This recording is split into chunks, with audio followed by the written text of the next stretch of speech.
Je m'appelle Clément et j'ai 10 ans. Mes idoles sont Marie-Laure Brunet et Martin Fourcade et j'ai un rêve participer à la foulée blanche. Sur un nuage blanc. Hier matin, la foulée blanche conclut en beauté 5 jours consacrés au ski de fond.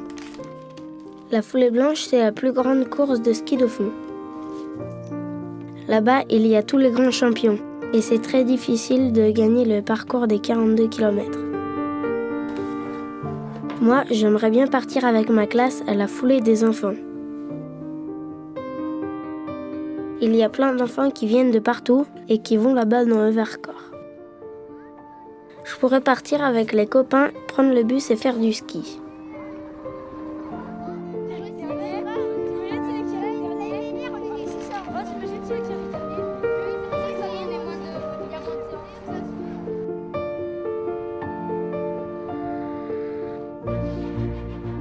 C'est au cœur de la région Rhône-Alpes, à Autrans, que se déroule la 34e foulée blanche. La foulée blanche, c'est la grande fête du ski de fond et 4 journées selon son âge et son envie. La foulée des enfants, réservée aux primaires, accueille plus de 2000 élèves. Une journée bien remplie qui commence par des parcours découvertes au cœur de la forêt et des ateliers concoctés par l'ONF. Non, la scierie, c'est une usine, une scierie. Mettez devant les panneaux, mettez-vous Le bûcheron, il se trouve où? Là, c'est le E. Voilà. On va écouter les sons maintenant.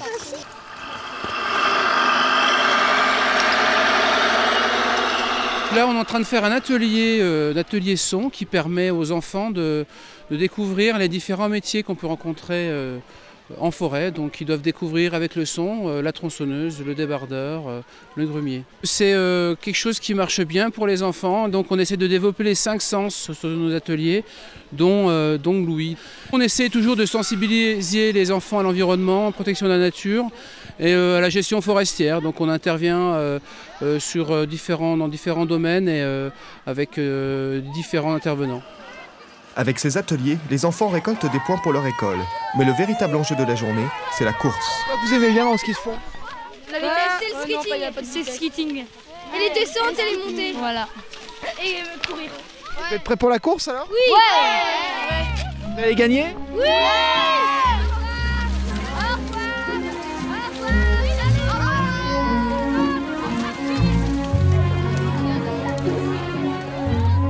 À 12h45, les 2000 enfants vont au départ de la course. On est serrés comme des sardines et tout le monde est excité.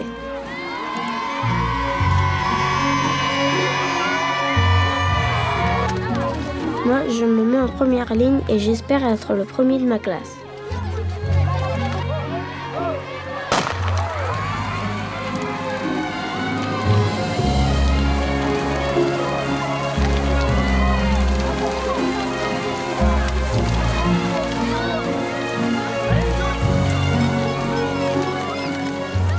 Les CE1 et CE2 font 1,5 km, les CM1 et CM2 font 3 km, mais quelle que soit la distance, tous ont à cœur de faire le plus vite possible.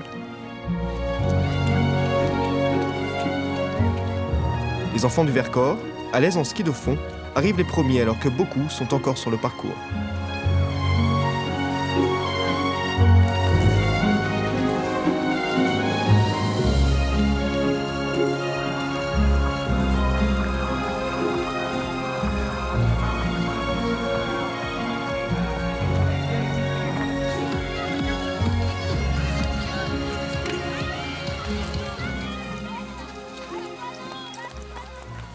Quant à moi, j'ai terminé au sprint et je suis arrivé le premier de ma classe. Tout le monde a fait de son mieux pour rapporter le plus de points à son école. Je suis allée le plus vite que je pouvais. Je voulais faire dans les premiers, du coup j'ai réussi. Je suis contente de moi. Alors, c'était comment? Bien. C'était super.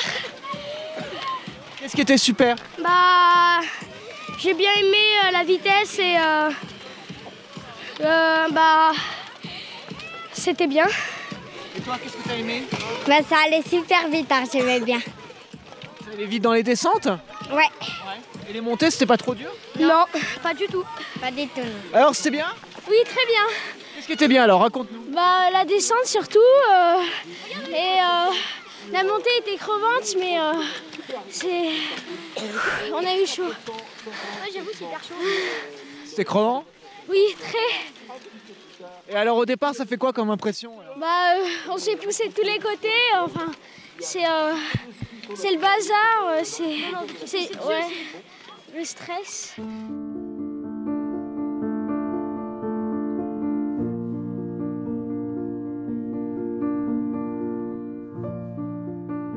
Quand je serai grande, je pourrai participer à la foulée des jeunes le mercredi. Avec quelques années d'entraînement, j'aurai un très bon niveau de ski. Et je pourrai même être en sport-études. Ce que j'aimerais faire, c'est des compétitions de biathlon.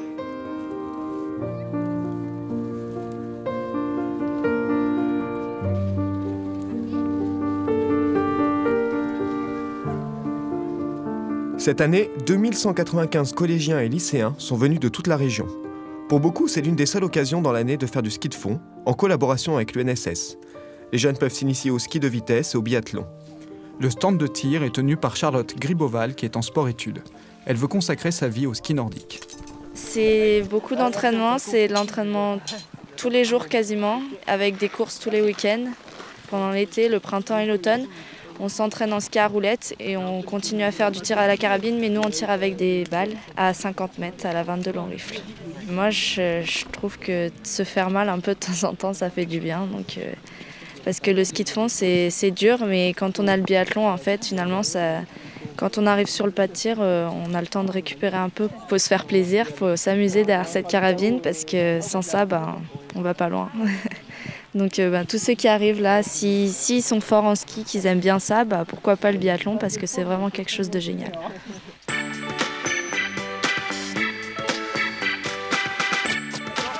Après le biathlon, place au parcours d'orientation. Il faut trouver des balises cachées autour du village d'Autran. Pas facile de s'orienter et les débats sont nombreux pour choisir la direction à prendre. La 28, on est obligé de remonter jusque-là pour redescendre. La 28, tu vois, on va devoir faire un grand tour parce que les pistes vertes, tu vois, c'est ce qui est le chemin qui est marqué en vert. Donc on va devoir faire un grand détour par là. À moins qu'on coupe à travers champs, mais en ski de fond, c'est quand même bien compliqué de couper à travers champs. Hein. D'accord ? Donc nous, on va peut-être essayer d'aller plutôt vers la 27, qui est peut-être un peu plus éloignée à vol d'oiseau, mais qui a une piste verte qui est directe. Ouais.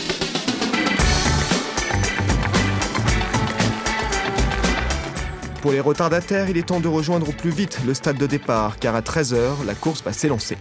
Les jeunes peuvent faire au choix 5 ou 10 km et il faut engranger le maximum de kilomètres pour faire gagner son collège ou son lycée.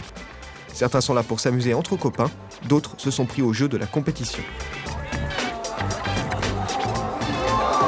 Alors, qu'est-ce que vous êtes venu faire aujourd'hui? La foulée blanche. Ouais, pour se faire plaisir surtout. On est venu se faire plaisir pour pouvoir, avec un beau temps comme ça, puis pour présenter un peu notre lycée aussi. Donc voilà. Puis pour essayer de gagner 5 km aussi. Ouais. Tu vas essayer de gagner alors? Ouais, essayer de gagner 5 km. Ouais.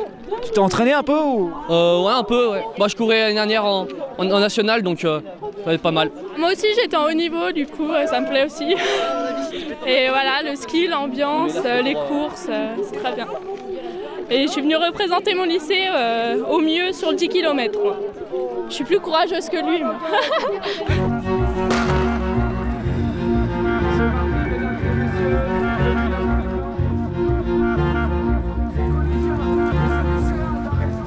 Certains ont déjà le geste des vrais pros et s'élancent dans la bataille contre le chronomètre. Derrière, le départ est plus chaotique. Chacun tente de sortir son épingle du jeu.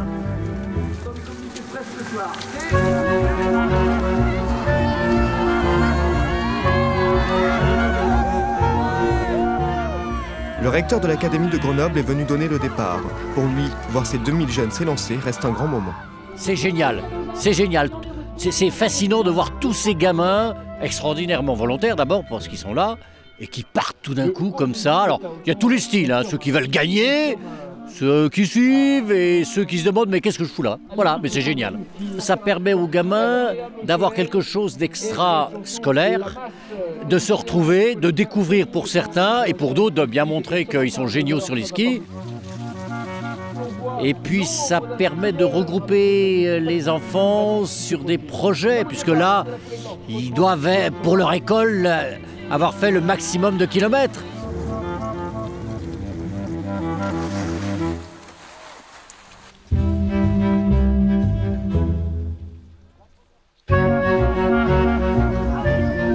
Déjà, les premiers du 5 km arrivent. Il s'agit de Charles Béguin, suivi de Cora Libens. Le 10 km a été remporté par Lucas Mao. Mais la foulée des jeunes accueille tous les niveaux et tous les styles. L'important est de se faire plaisir, à son rythme.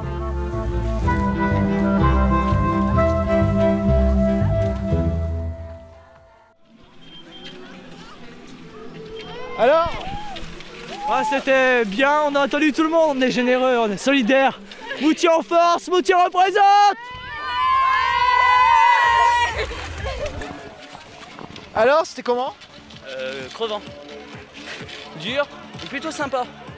J'en garderai un bon souvenir. Alors, pourquoi t'es venu? Pour le fun, pour représenter mon lycée au niveau régional, voire national.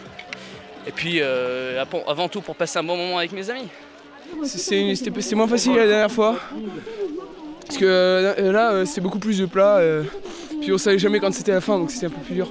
Mais c'est une super course. Mes élèves sont très enthousiastes. Généralement, on a beaucoup de participants, puisque jour 2, on est 105. Donc voilà, pour nous, c'est une journée conviviale, une journée sympathique, de convivialité, mais à la fois sportive, puisqu'il faut faire 70 km, 65 km. Voilà. Le vendredi soir, place au spectacle pour le Sprint Nordic Challenge.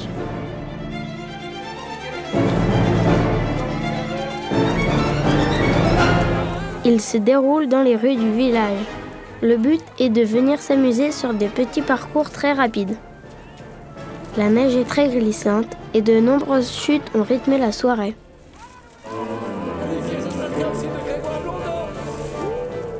Chez les femmes, cette étape du sprint nordique a été remportée par la méaudraise Manon Locatelli. Côté garçon, c'est le Savoyard Pierre Guédon qui s'est imposé. Le samedi matin, les grandes courses commencent avec les grands champions. Aujourd'hui, c'est les 25 km de la foulée classique. Ici, on est dans un monde professionnel avec beaucoup de préparation. Il a neigé dans la nuit et tout le monde se demande comment farter les skis. Elle est gelée en bas, assez mate en haut, mouillée à certains endroits, donc ça pose un peu des problèmes de fartage. Alors vous choisissez quoi alors? Eh ben, on fait des tests, là on a un homme sur le terrain là, qui essaye des skis. Hein, ouais. Voilà. Donc on essaie plusieurs fartages, et on essaye de choisir le meilleur. C'est ce qu'on appelle le pas alternatif. Donc on est obligé de mettre du fart pour retenir dans les montées, hein, puisqu'on monte les skis parallèles. Alors que le skating, c'est un pas glissé en permanence, donc on utilise uniquement la paraffine. Ça n'a pas grand-chose à voir, hein. Ouais, c'est vraiment deux techniques différentes. La foulée classique s'adresse aux aficionados du style traditionnel où l'on garde les skis parallèles et ils sont nombreux à préférer ce geste plus doux et plus naturel. Les plus sportifs partent pour 25 km de poussée, d'autres pour 5 ou 10 km.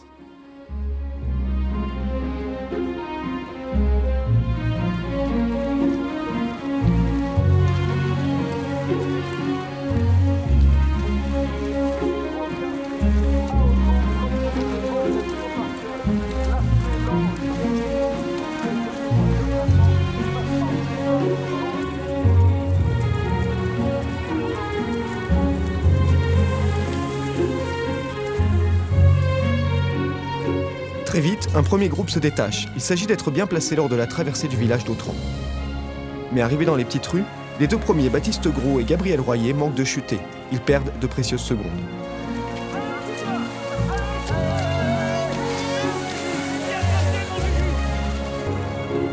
C'est donc Alexis Jeannereau de Pontarly qui tire son épingle du jeu et emmène la course vers le plateau de Gèvres. Clément Mollier d'Arèche est en seconde position, suivi de Romain Vandel de Bois d'Amont.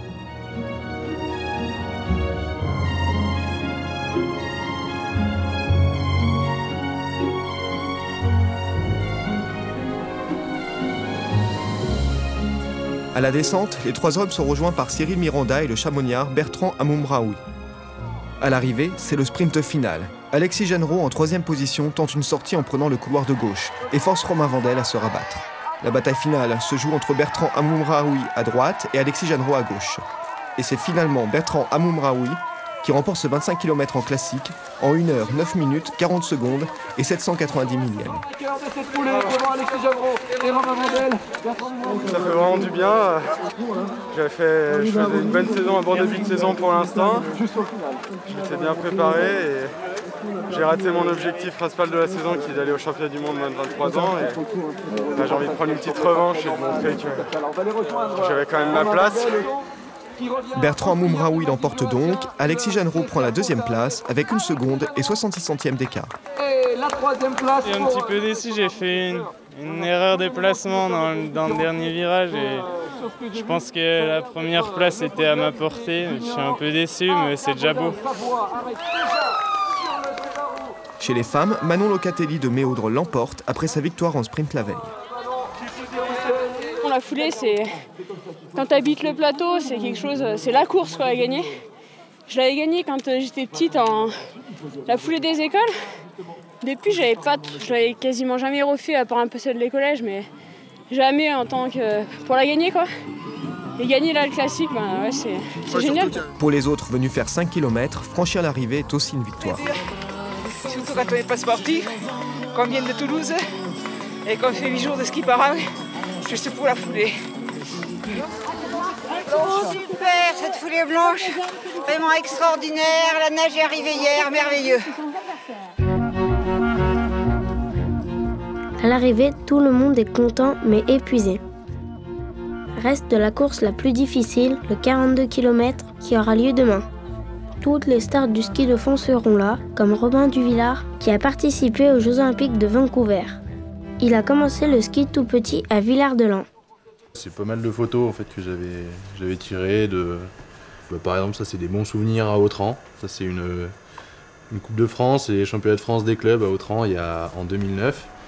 Donc j'avais gagné en individuel et on avait été champion de France des clubs avec Villard-de-Lans. Sur le cahier, donc c'est un cahier que j'ai fait depuis nombreuses années en fait, où j'essaye de retracer un petit peu toute ma carrière avec des souvenirs, soit des photos, soit des coupons de presse.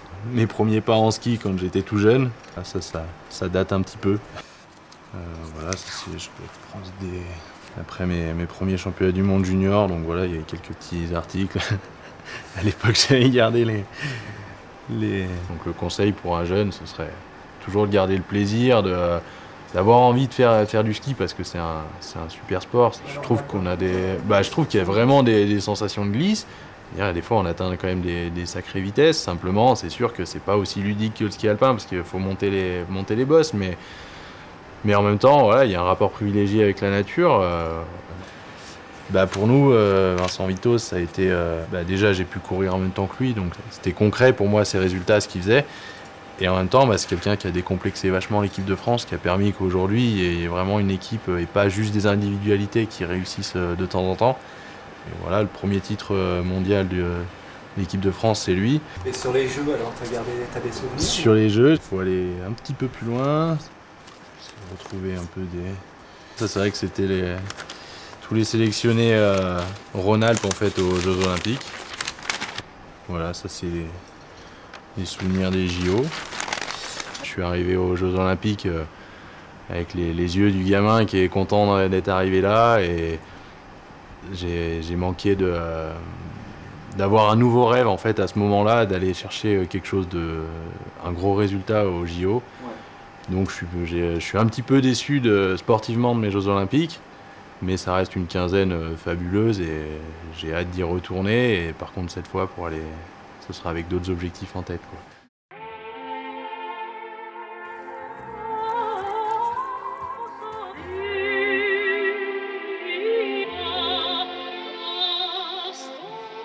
Dimanche matin, c'est parti pour la grande foulée blanche.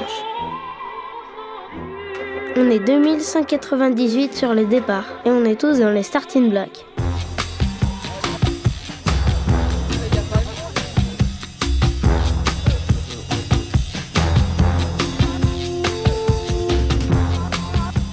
Pourquoi vous êtes venu faire la foulée blanche? Parce que c'est génial, c'est extraordinaire. Regardez cette ambiance. Cette dame, elle va faire 1:30. Elle a prévu 1:30 aujourd'hui. Elle a prévu 1:30. Voilà. Regardez, hein, 1:30. Hein.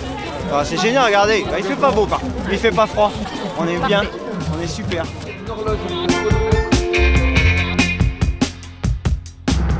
On aime bien le ski de fond, on aime bien faire un peu de course pour se comparer aux autres.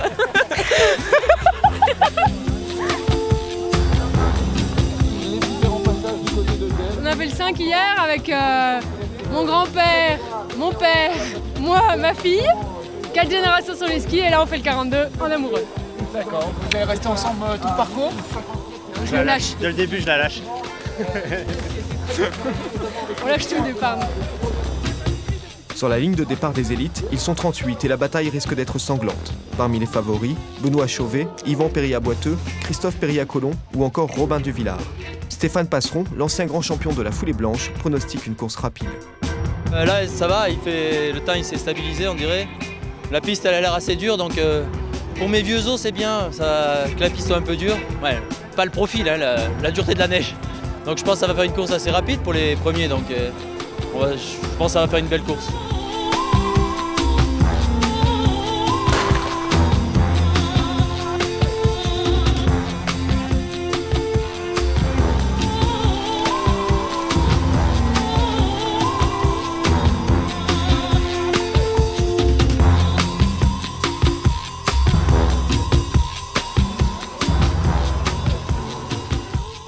Alors que la longue ligne des 2000 participants s'étire, en tête, la bagarre a déjà commencé.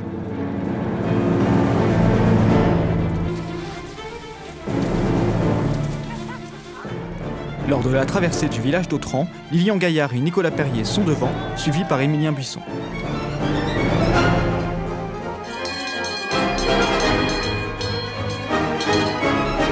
Et très vite, les coureurs arrivent en bas de la montée au plateau de Gèvres, la principale difficulté du parcours. Christophe Périllat-Collomb attaque et prend la première place, suivi de Thibaut Mondon.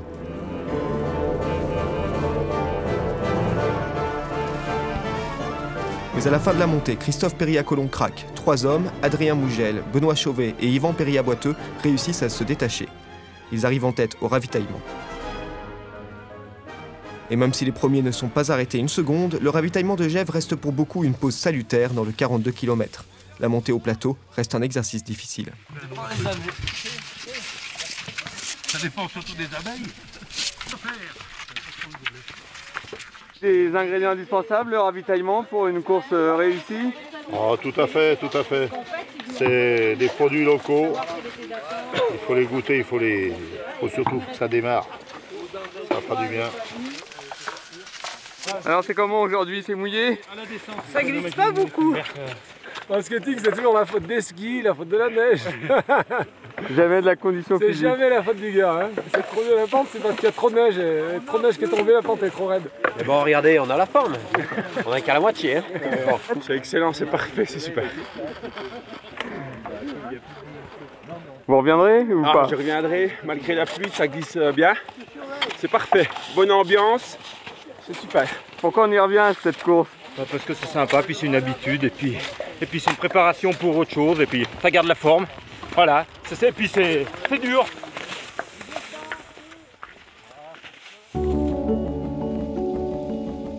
Dans la descente vers le village d'Autran, Yvan Périllat-Boiteux et Benoît Chauvet sont littéralement au coude à coude. Et c'est finalement Yvan Périllat qui remporte cette 34e édition en 1 h 36 minutes 58 secondes et 330 centièmes. Benoît Chauvet finit 2e et Adrien Mougel prend la 3e place.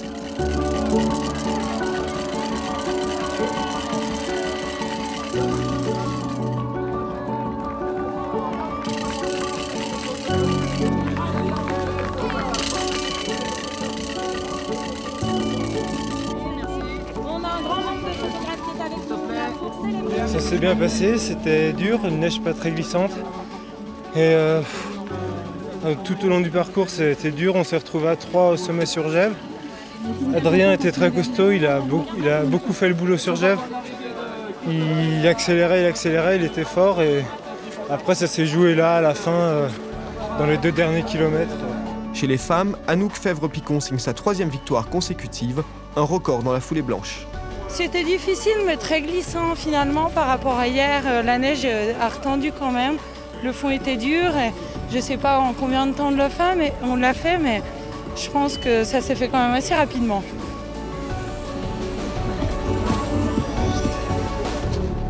Tu l'as attendu? Ouais. Arrête! Si. Il bluffe. C'est moi qui l'attends à l'arrivée. Allez, rendez-vous l'année prochaine.